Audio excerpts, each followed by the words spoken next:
Hey CEO besties, welcome back to my channel where we speak about systems, scaling, and building a business that supports a soft life, right? Today we're going to be talking about 7 client experience mistakes that I see CEOs make too often.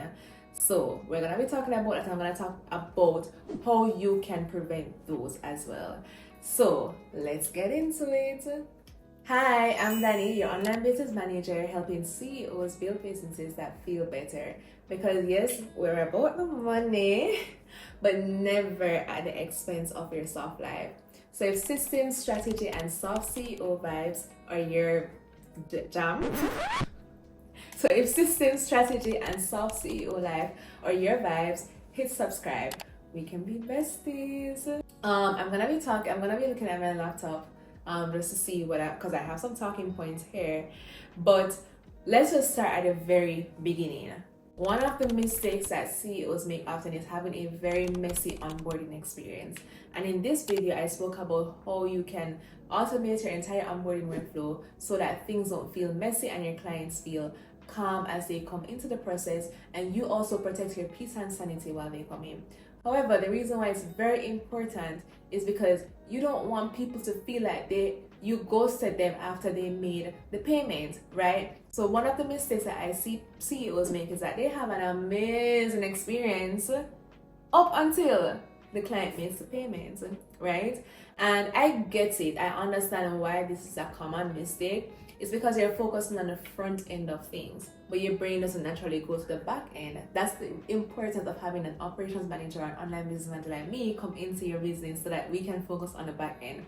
But you're focusing on the marketing because that's all the fun stuff. So you're posting your videos on Instagram, you focus on like getting your reels out, your graphics out, you have a social media manager, you're creating content, everything is fun, right? And it gives off you have a certain brand and aura that you give off. And then you pay the website designer to design your website for you so that when your clients come from Instagram, they are good and they're taken care of and they see everything that you have to offer and it feels good and feels nice. But then when they take that step to say, okay, I love her Instagram page, I love her YouTube, wherever it is that you're on, and I went to her website and this seems like a very nice offer and things seems really good. Let me go ahead and make the payment, or let me go ahead and make that first step. And then they make that first step or they make the payment to say they're interested. And then it's kind of like, it's either meh, like, oh, it's not as nice as it was before, or there's crickets, right?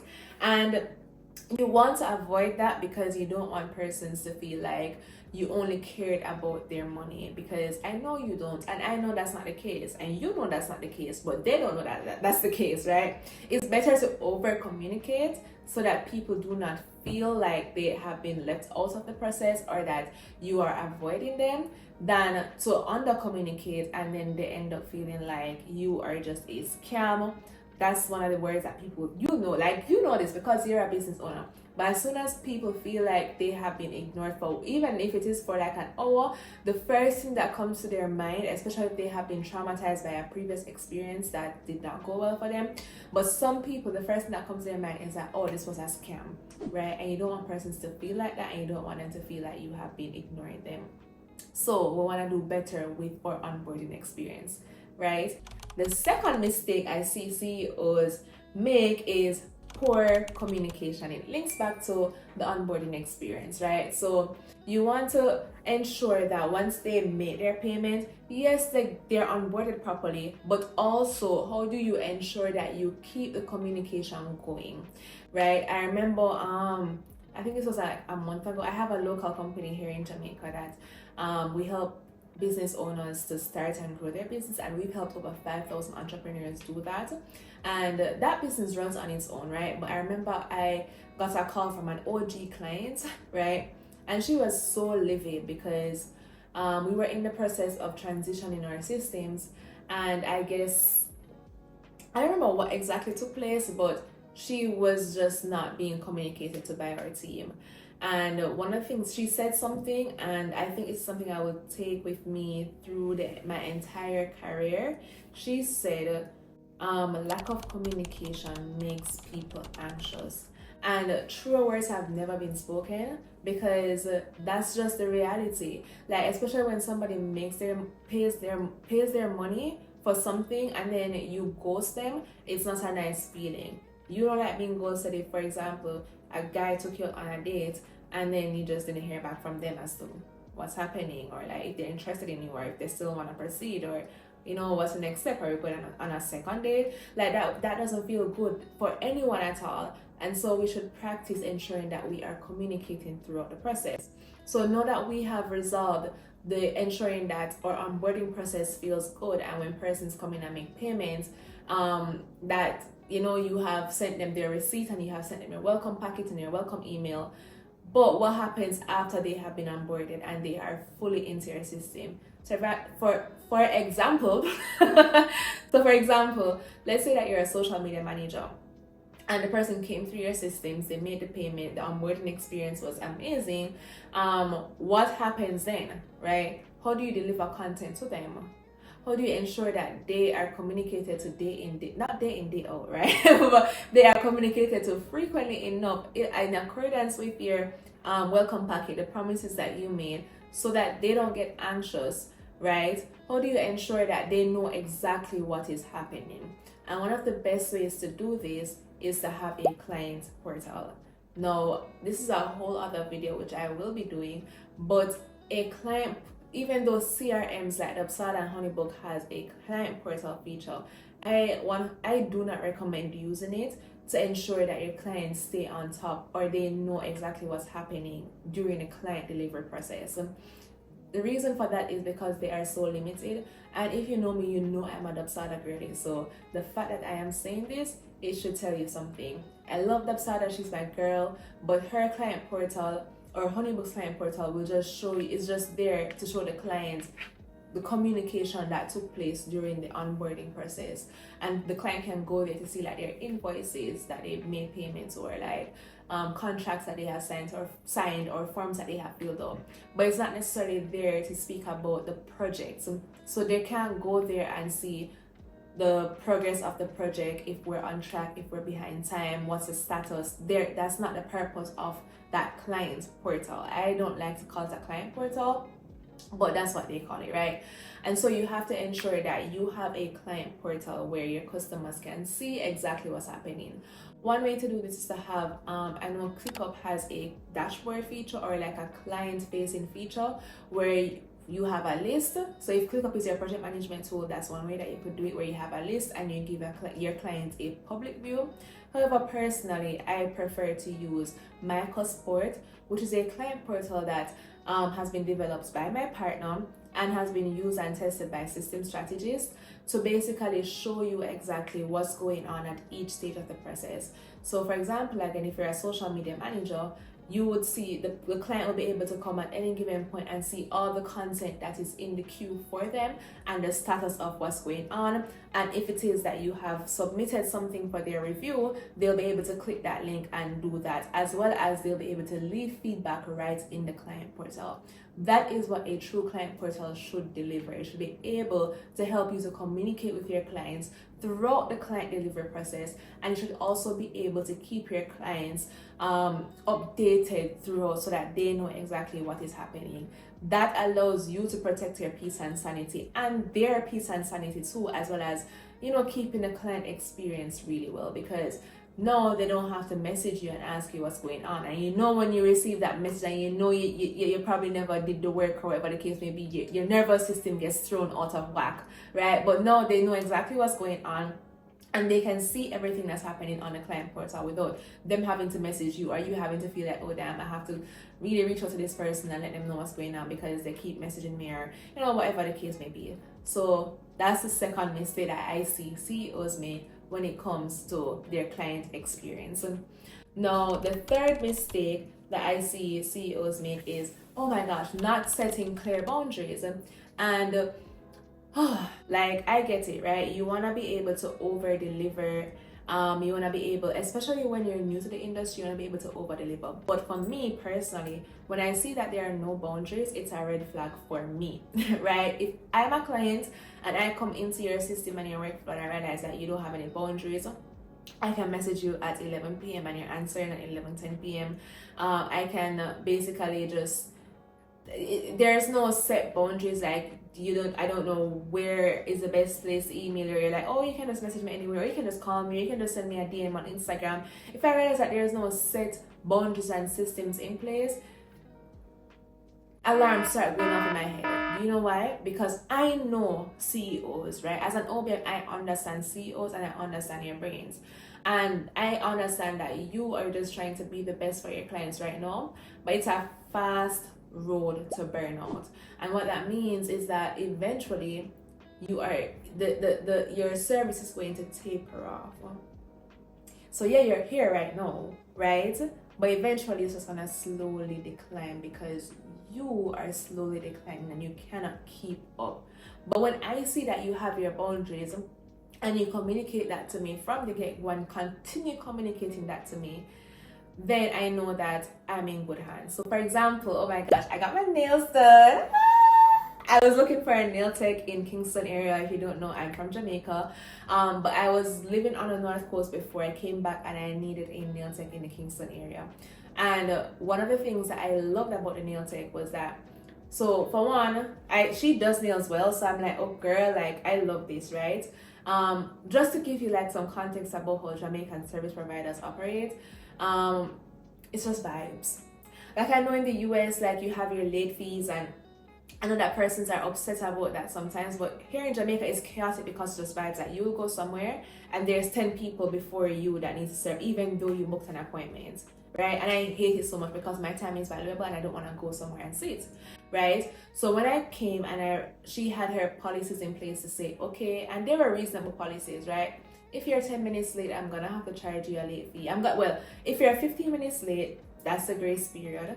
If it is that you're 10 minutes, if it is that you go 30 minutes, I'm gonna have to cancel you and I'm keeping deposit, right? And it was my first time going to her, and best believe that I was late. I took an Uber driver, but I was late. I was 10 minutes late. I communicated with her. I was like, shoot, I'm running late. This was like 5 minutes in. She checked in with me, and she checked in with me, and she was like, where are you? How far are you? I was like, I'm running late. The Uber driver is driving really slow. I'll be there shortly. She was like, okay, cool. That's no worries. And then at the 10 minutes mark, she messaged me again and she said, where are you now? I'm like, I'm about 10 minutes away. She was like, cool, but I'm gonna have to charge you the late fee. I'm like, you know what? At that point, I was like, yeah, I'm gonna be taken care of. I have no worry. I have no issues paying the late fee. Let me tell you what that told me. That told me that if I should book an appointment with her, she's gonna be on time, because she doesn't allow other clients to go over into other clients' time, right? Because there are systems and boundaries in place. Not only that, what it tells me is that she set boundaries for herself so that she continues to live the soft life that she lives. Because she does live a soft life, it's very evident, right? She set her boundaries so she can continue to live the soft life that she lives. Nobody's gonna come in her space that she paid rent for and stress her out. It's the same thing here in the online business space. Nobody should come into you. This is your laptop, your keyboard, your space. You paid for this. Why should you allow anybody to stress you out? And it starts with you. Your clients stress you out because you allow them to. I am calling you out. You did not set clear communication and boundaries. And I get it. I remember, I think this was like 6 years ago. I used to be on call every single day, like when I was working with a client, 24/7, like, and I felt like I was doing something amazing. And eventually I burnt out and I crashed out, right? And it was not a good feeling for me, the client, or anybody involved. Now I know better. I know that the reason why I'm setting these boundaries is not because I want the client to feel some type of way about it, but because I need to be able to sustain this lifestyle that I have. And if the client is not okay with these boundaries, they are not my client. Simple as that. And I know it can feel some type of way to let go of persons, but trust me, you know, like that picture with the girl with the small teddy bear, and God is like telling her, just let go, and he has a huge teddy bear behind his back. Yeah, that's you. You need to just let go of these toxic clients that do not serve you and allow the clients that are right for you, who are willing to pay you without without hesitation, who are willing to respect your boundaries, and they have their own boundaries too, and who are willing to take care of you because you are the best thing that has ever happened to them. Okay? All right. So not setting clear boundaries and expectations, that's one thing that we're not continuing that, right? Another thing that I see where CEOs do not include in their client experience is personalization, especially when there's automation involved. I love automation. Like, I love automation as much as the next ops girly, right? I love it. Like, if you know me, like, you know I love automation. However, there's a difference between automating everything and automating everything but still keeping it custom, right? So a lot of persons shy away from automation because they feel like, oh, it's gonna feel robotic, and I didn't want it to feel like this. It's not gonna feel personal. Wrong. Automations can make things feel personal. So as long as you're collecting the right data from your clients, you can still automate your process and personalize the experience. So by calling them, example is by calling them by their first name, or if it is that you're tracking certain things for that client, you can include the information or the data that is tracked for that specific client into your system. So let me give you an example. I have a client who has a course, and she basically allows clients to track their progress. So every 2 months, I believe, they are required to complete a form just tracking their engagement, their metrics overall, their success metrics. So did you do this? How many leads did you get? How much money did you make this month? Right? And then at the 3-month mark, when they're supposed to renew, we want to be able to send them an email to say, are you gonna be renewing your membership with us? Right? And it's automated, but no one would ever know. They're gonna know. Why? How? No, they're not gonna know, right? Like, what we did was we sent out the email, but we had mapped fields in the email. So, hey, client first name, which translates to, hey, Danielle, it was amazing serving you these past 3 months, and your subscription ends on X date. Map field, your subscription ends on May 24, 2025, right? We wanted to check in with you to see if you'll be renewing. Here is a link if you are.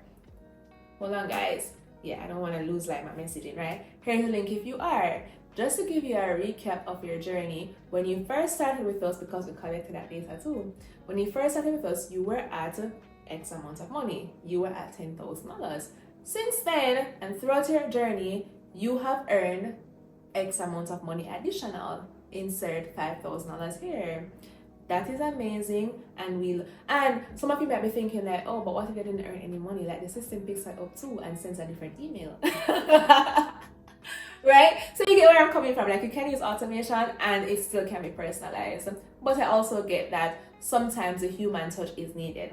For example, when I'm sending up my proposal to clients, somebody who's interested in my service, yes, I have my proposal as sent out, but I like to just pull the transcript from our call or discovery call and then add some personal elements in that proposal so that it doesn't feel like the generic proposal that they get. Like, I'm calling them out based on what they told me and all the things that we discussed, because my discovery calls are usually like a vibe. So talk about your life, your kids, like it's just usually just us having fun and also talking about the things that we need to talk about. So I include all of those things in the discovery call as well, and that's my human touch. Either way, the point is personalize your customer experience and stop trying to make everything so generic, because in the sake of you having your systems, you can still protect your sanity, your peace, your surroundings, your environment without having to have these generic templates going out. Okay? All right. Now, the 5th mistake I see CEOs do is reacting instead of anticipating, right? So most businesses wait for clients to ask, what's going on here? What's happening over there, right? And when it gets to a point where probably 3 months in a row, we realize that they're asking the same questions, and at that point you realize, okay, the client is now upset. You didn't realize that? You didn't preempt that? You didn't realize that they were leading to that, right? And we need to be very, very